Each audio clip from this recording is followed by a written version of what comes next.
a la doctora Leticia Calderón Chelius, experta en asuntos migratorios, investigadora del Instituto Mora, para que hable con nosotros sin censura, para que nos opine de los temas más importantes. Doctora, ¿cómo le va? Le mando un abrazo. Muy bien, Vicente, acá con calorcito de Semana Santa, ¿verdad? Empezando ya la semana. Bueno. Oiga, doctora, pues la veo en algunas participaciones, en algunos comentarios, con el llanto a flor de piel, con las lágrimas a punto de rodar por sus mejillas, sobre el caso de Victoria Esperanza, esta mujer salvadoreña que es asesinada por los policías de Tulum, este grupo de policías, y también leo con mucha atención lo que escribe, por ejemplo, nuestra colega Alina Duarte. Se lo voy a plantear para que lo platiquemos. Dice Alina Duarte, y me pareció durísimo, no sé si lo tenga por aquí, dice: no me sorprende, pero que hay muchos y muchas mexicanos y mexicanas que se nieguen a ver cuán racistas y xenófobos somos como país, me da escalofríos. Hay muchos que a la mujer muerta le cuestionan qué andaba haciendo en nuestro país, y a mí en lo particular me da mucha tristeza leer esas opiniones, doctora. Ay, Vicente, bueno, ya es el colmo de la crueldad. Es impresionante que haya gente que se atreva a siquiera, digamos, poner en duda el dolor que significa para la gente que ha perdido a un ser querido, pues el momento que está pasando, y que digan estas canalladas. Fíjate que yo creo que aquí hay muchas lecturas. Una de ellas tiene que ver con, obviamente, la historia personal de quien fue brutalmente asesinada, desafortunadamente, pues, en una situación muy rápida que le causó la asfixia y falleció de manos de la policía. Y ahí ese es el punto de la autoridad mexicana en Tulum, sí, pero podría haber sido en cualquier parte del país. Y ese es el primer detalle que yo creo que hay que resaltar.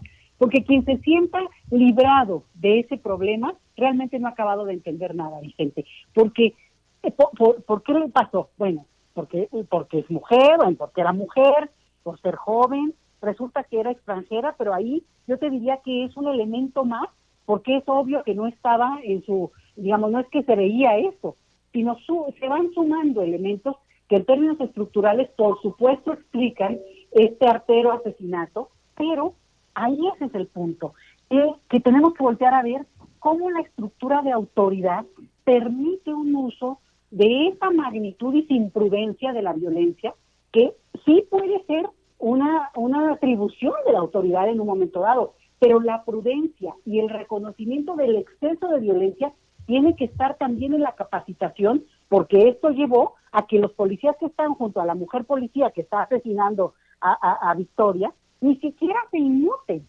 Y repito, Vicente, el nivel de estupidez de quien se atreve siquiera a tratar de explicar por qué le pasó o justificarlo de alguna manera absurda, lo que provoca es que no han entendido que le podría haber pasado a cualquiera y a los mismos que lo están diciendo. Doctora, y ahí ese es el punto. Déjeme preguntarle algo que me dice mi mamá, que no pregunte cosas de las que no quiera escuchar la respuesta, pero esto es relevante, y usted, como investigadora del tema migratorio y defensora de los derechos humanos, le pregunto: ¿en México todavía el color de piel nos puede sentenciar a la muerte o nos puede salvar de la muerte? Porque yo pregunto, si la sometida hubiera sido una estadounidense, con mucho respeto lo voy a decir, rubia, ojo azul, ¿hubiera tenido este desenlace? Perdón por preguntarlo tan crudamente, doctora. No, yo creo que tú das en el clavo, Vicente. Hay un elemento en términos de racismo estructural también, que su condición de mujer, también ese es otro dato, ¿no? Que habrá los absurdos que digan que por qué andaba en la calle o por qué simplemente andaba circulando, ¿no? O sea, ese es el nivel extremo, pero tienes razón al preguntarlo, porque no sería solamente el color de la piel, sino la presunción de clase social. Porque fíjate que además en el lugar donde se dio esta tragedia, hay muchos, como tú dices, estadounidenses, digamos, más de perfil sajón, vamos, ¿no?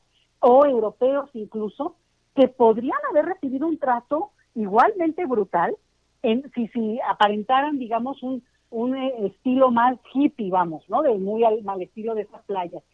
Y ahí es donde yo te diría que también hay un sesgo de clase, no solamente, digamos, racial, y ahí esa asociación claramente se vio, y no es que por eso la asesinaron, pero sí se permitieron someterla, se permitieron no darle ni siquiera oportunidad de aclarar, o en su caso detenerla y aclarar el asunto a nivel de, digamos, de la autoridad, ¿no? O sea, aquí este es el punto donde cuáles son los protocolos, dónde está lo que le corresponde a una autoridad en la calle de llevarse o no a una persona y no someterla con esa brutalidad.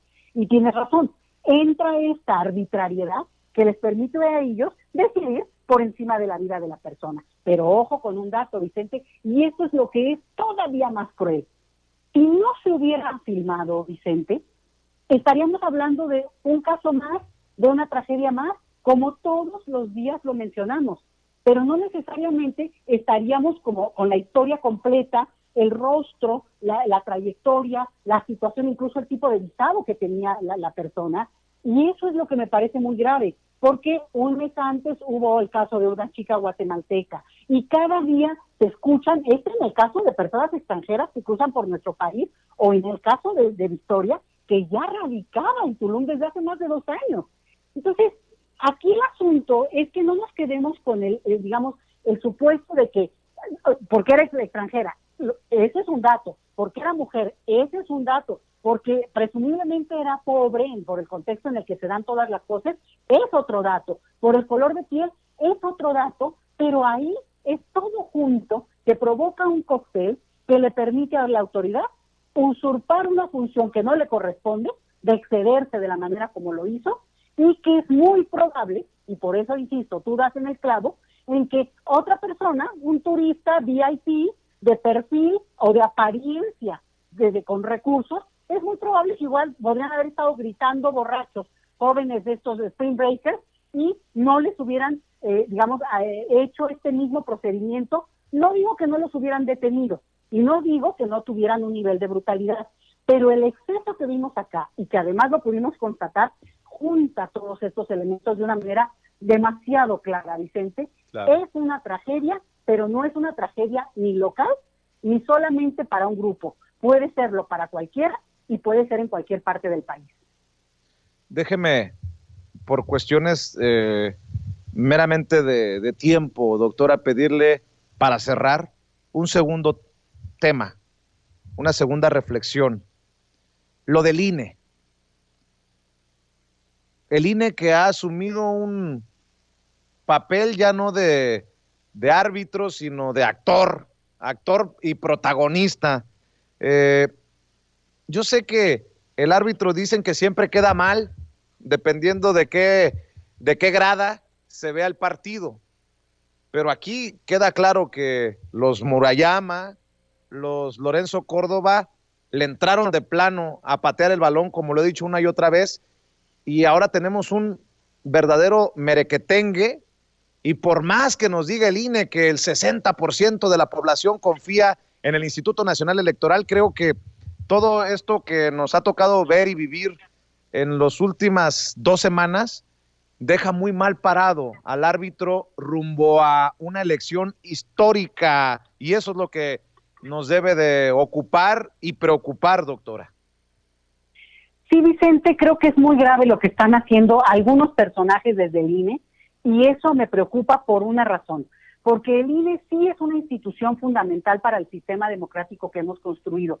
No son dueños 2 personas, y además ahí hay un debate muy interesante que lo podemos seguir todos, y hay una votación diferenciada. Entonces, sí quiero llamar la atención sobre esto. No sigamos insistiendo a que es el INE, sino hay ciertos actores que además se ufanan, esa es parte del problema también, se ufanan en que como que si eso los pusiera en cierta ventaja respecto al debate público y como que si hubieran ganado una partida, cuando sabemos muy bien que en esta decisión que tomaron, digamos, y que al final ganó por mayoría en el Consejo, en el INE, que de quitar unas candidaturas, lo que es interesante es que va a otra instancia, que es el tribunal, y ahí también habrá un debate. Yo creo que hay que tener como mucho cuidado con esto, porque claro, el árbitro se lleva la rechifla siempre, pero de repente cuando ese árbitro está compuesto de un colegiado, donde hay un debate intenso y no todos los miembros de ese grupo ni piensan igual, ni opinaron, ni estructuraron su decisión para cómo votar, tuvo los mismos elementos, creo que estamos ante un órgano complejo que además va a estar más allá de estos personajes que hoy se ufanan de tener el balón de su lado, Vicente. Entonces, yo sí diría, y como bien dices tú, bueno, que de repente parece como que el INE se vuelve un actor, bueno, se vuelve un actor de alguna manera, pero que pierde la credibilidad, y eso es el peor problema que estamos viendo, y es que esa autoridad que tendría que cuidarlo, incluso la manera como parafrasea, el momento en que deciden ciertas cosas, lo que están haciendo es patear una institución que es nuestra, no de ellos, Vicente. Entonces, más bien yo les cambiaría el argumento y diría, tan hay que defender al INE, que hay que empezar a ver eso, los signos, Vicente, a los actores mismos, porque ellos eventualmente saldrán y el INE debe subsistir porque es una instancia importantísima, como en su caso es el tribunal, como lo es de los magistrados, las fiscalías. El problema son cómo lo están llevando a cabo o cómo se está ejerciendo la justicia, el poder, lo que tú me digas, pero no nos dejemos, jalar por esta idea de que no sirve la institución, no. ¿Cómo están actuando algunos personajes? Y hay que observar, por tanto, la manera en que se da también un debate al interior de esas instituciones, Vicente. Claro que sí, doctora, y como siempre le pido el apoyo a la gente que nos sigue sin censura, porque usted es muy activa en redes sociales, sobre todo en Twitter, para que la busquen en @LetiChelius y que la empiecen a seguir en Twitter nuevamente, @LetiChelius. La doctora Leticia Calderón Chelius, experta en asuntos migratorios, investigadora del Instituto Mora, muy orgulloso de tenerla como parte de esta familia de colaboradores, de analistas. Le mando un abrazo como todos los martes, doctora, y que pase excelente tarde. Lo mismo, Vicente, y honrada de ser partícipe de este proyecto. Gracias, Vicente. Gracias.